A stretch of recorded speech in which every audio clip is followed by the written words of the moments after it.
आप सुन रहे हैं कहानी एज ऑफ घोस्ट और आज हम जानेंगे इसकी आगे की एपिसोड्स को बिना किसी देरी के। लिनफेन और मोनिका कासल के अंदर टोंग टोंग की सोल फ्रेगमेंट को ढूंढने आती है, लेकिन दोनों ही एक लूप के अंदर फंस जाती है। जल्द ही उन्हें एहसास होता है कि उनकी शरीर पुतलों में बदल रही है। अगर वो जल्द ही यहाँ से बाहर नहीं निकले तो शायद वो पूरी तरह से पुतलों में बदल जाएंगे। लिनफेन मन ही मन सोचता है यहाँ से निकलने का कोई ना कोई रास्ता जरूर होगा। तभी जियांगुई लिनफेन को बताती है ये सभी पेंटिंग अलग अलग गाना प्रोड्यूस करती है, लेकिन शायद हम इन्हें अरेंज करके एक कंप्लीट सॉन्ग बना सकते हैं। ये आइडिया मिलते ही लिनफेन उन्हें अरेंज करने लगता है। कुछ ही पल में लिनफेन को एक कंप्लीट गाना मिलता है। अगले ही पल उनके चारों ओर वो गाना बजने लगता है, जिसके बाद उनके सामने एक दरवाजा अपीयर होता है। वो तुरंत ही अपने आप खुल जाती है। जिसके बाद दोनों उस कमरे के अंदर पहुंचते हैं तो दीवार पर वही एविल स्पिरिट की मिरर लगी हुई थी। वही लिनफेन उस घोस्ट स्पिरिट को समन करने से पहले जियांगुई और क्वीन को बाहर निकाल लेती है ताकि वो दोनों मोनिका को सुरक्षित रख सके। वही मोनिका दोनों घोस्ट स्पिरिट को देखकर हैरान हो जाती है क्योंकि दोनों ही बात कर सकती थी। जिसके बाद लिनफेन उस डायरी की लिखावट के हिसाब से हाथ में एक मोमबत्ती को लेकर आईने के सामने खड़ा हो जाता है और 3 बार ब्लडी मैरी दोहराता है। अगले ही पल आईने के अंदर से किसी की आवाज आती है, कौन है, किसने मुझे जगाया। लिनफेन तुरंत ही आईने के सामने से हट जाता है। आईने के अंदर से एक डॉल और आधी इंसान जैसी घोस्ट स्पिरिट निकलती है। वो बाहर आते ही कहती है, क्या तुम मेरी पति हो? मैं तुम्हारी कब से इंतजार कर रही थी। अगले ही पल सिस्टम से नोटिफिकेशन आता है, आपके सामने नाइटमेयर लेवल की घोस्ट स्पिरिट ब्लडी मैरी है। ओह, ऐसा लगता तो नहीं है, तो क्यों ना तुम मुझे अपनी आंखें दे दो। और ये कहकर ब्लडी मैरी लिनफेन के करीब आती है, लेकिन उसके चेहरे को देखकर उसका मन पलट जाता है। वो कहती है, अरे हाँ, तुम ही तो मेरी पति हो। ये सुनकर लिनफेन को कुछ भी समझ में नहीं आता। वहीं पर घोस्ट स्पिरिट लिनफेन को पकड़कर आईने के अंदर डाल देती है। इससे पहले कि कोई भी कुछ भी कर पाता, वो अपनी डोमेन खोल लेती है और उसका डोमेन एक सेस बोर्ड था। हर कोई उसके डोमेन के अंदर आ चुकी थी।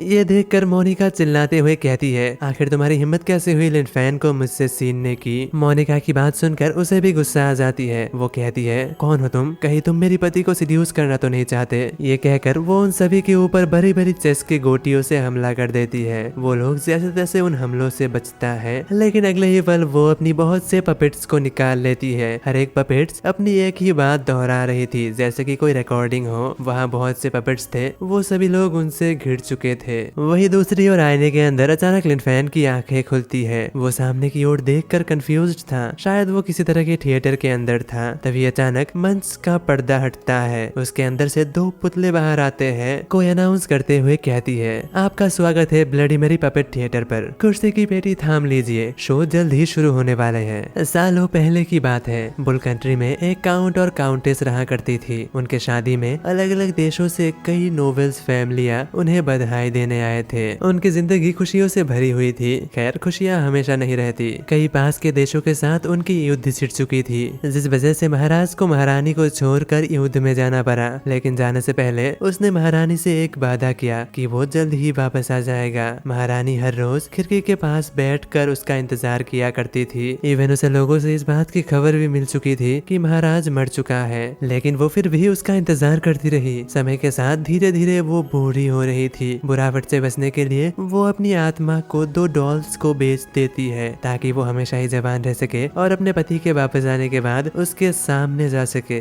लेकिन जवान रहने के लिए उसे इंसानी खून पीना पड़ता था। अचानक महल से कई लोग गायब होने लगे, लोग मरने लगे, जिसके बाद उनके जैसे ही दिखने वाले डॉल्स सामने आने लगे और समय के साथ महारानी का नाम भुला दिया गया। लोग उसे ब्लडी मैरी बुलाने लगे। पूरी कहानी को सुनने के बाद लिनफेन को वो घोस्ट स्पिरिट प्यार में पागल कम और दिमागी मरीज ज्यादा लगने लगता है। तभी अचानक ब्लडी मैरी लिनफेन के पास अपीयर होती है। वो पूछती है, पतिदेव, क्या आपको ये पपेट शो पसंद आया? आपको कहानी कैसी लगी? वही लिनफेन घबरा कर कहता है, तुम्हारी पति? कौन तुम्हारी पति? और अचानक लिनफेन को महसूस होता है कि वो अपने शरीर को बिल्कुल भी नहीं हिला पा रहा। वही मिरर वर्ल्ड के बाहर फोनिक्स रोग घोस्ट स्पिरिट सभी डॉल्स को जला देती है। वही जुआन हुआ कहती है, मोनिका, यही सही वक्त है। वो इविल स्पिरिट भी दोबारा मिरर के अंदर जा चुका है, तुम्हें भी उसके ऊपर हमला कर देना चाहिए। ये सुनते ही मोनिका अपनी घोस्ट स्पिरिट के साथ सामने मिरर की ओर बढ़ जाती है। लेकिन ये क्या? तभी अचानक आसमान से सेस की गोटियों की बारिश सी हो जाती है। मोनिका बिल्कुल भी हार नहीं मानती। वो सोनिक अटैक करती है, जिससे सभी सेस की गोटियां इधर उधर बिखर जाती है और मोनिका तेजी से आईने के अंदर घुस जाती है। उसी सेम वक्त पर आईने के अंदर ब्लडी मैरी लिन फैन के होठों के बहुत करीब आ चुकी थी। वो शर्माते हुए कहती है, डियर क्यों ना हम दोबारा अपनी रिलेशनशिप को शुरू करें। लेकिन उसी वक्त मोनिका अपने घोस्ट स्पिरिट के साथ वहाँ पहुँच जाती है। वो चिल्लाते हुए कहती है, अपनी बकवास बंद करो, मैंने भी अभी तक उसे किस नहीं की है। और तुरंत ही वो ब्लडी मैरी के ऊपर सोनिक अटैक कर देती है, जिससे मिरर के अंदर की इल्यूजन खत्म हो जाती है और वो सभी लोग वहाँ से बाहर आ जाती है। ब्लडी मैरी को अपने सामने देखते ही जुआन हुआ उसके ऊपर हमला कर देती है, पेंटिंग से उसे पूरी तरह से जकड़ कर उसे मार देती है। जिसके बाद वो लोग मिरर के अंदर से बाहर आ जाती है। लेकिन ये क्या, डोमेन अभी भी बरकरार थी और लिन फैन के सिस्टम से भी कोई भी नोटिफिकेशन नहीं आया था। इसका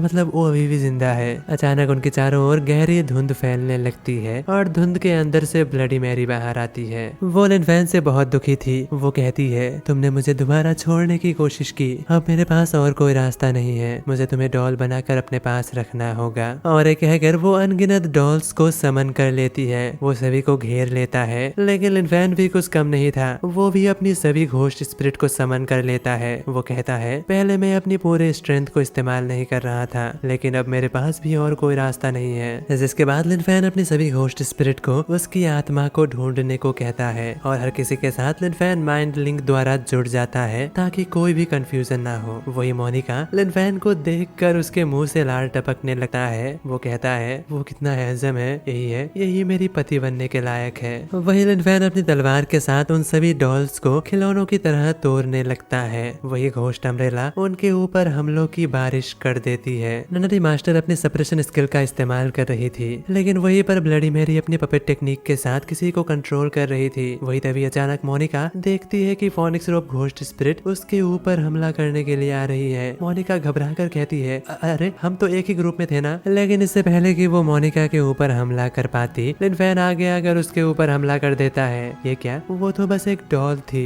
मोनिका घबरा कर लिन फैन से चिपक जाती है। वो कहती है, मैं बहुत डर गई थी। वही लिन फैन इस एबिलिटी को देखकर मन ही मन सोचता है, अगर हम लोग दिमागी रूप से जुड़े नहीं होते तो शायद मैं भी इन्हें पहचान नहीं पाता। और वो तुरंत ही अपनी सभी घोस्ट स्पिरिट्स को इसके बारे में बताता है। पल भर में सभी को ढूंढ कर मार दिया जाता है। वही मोनिका कहती है, उप्स, शायद मैं पकड़ी गई, लेकिन मैं खेल खेल कर थक चुकी हूँ। और वो तुरंत ही आसमान से बड़ी बड़ी चेस की गोटियों की बारिश करवा देती है। आसमान की ओर देखकर मोनिका घबरा जाती है। वो कहती है, इस बार तो ये कुछ ज्यादा ही है। लिन फैन तुरंत ही अपने सभी घोस्ट स्पिरिट से पूछता है, क्या तुम्हें वो मिला? ये सुनकर जियांगो जवाब देती है, हाँ मिल चुका है। और तुरंत ही घोस्ट अम्ब्रेला उन दोनों को खत्म कर देता है। और डॉल्स के खत्म होते ही ब्लडी मैरी घोस्ट स्पिरिट अचानक कमजोर हो जाती है। उसके मुंह से खून निकलने लगती है। लेकिन वही फोनिक्स रोप घोस्ट स्पिरिट को अपनी नई एबिलिटी इस्तेमाल करने का मौका मिल जाती है। वो अपने पास से एक तीर धनुष निकाल कर उसके ऊपर हमला कर देती है और बस एक ही हमले में वो पूरी तरह से खत्म हो जाती है। जिसके अगले ही पल वो सभी लोग मिरर के अंदर से बाहर आ जाती है। सिस्टम से नोटिफिकेशन आती है, होस्ट दुश्मन एलिमिनेट हो चुकी है, इसके बदले में आपको 30,000 एक्सपीरियंस पॉइंट मिलता है। तो इसी के साथ आज की एपिसोड यही पे समाप्त होती है। मिलते हैं अगले किसी वीडियो के साथ, तब तक के लिए बाय बाय।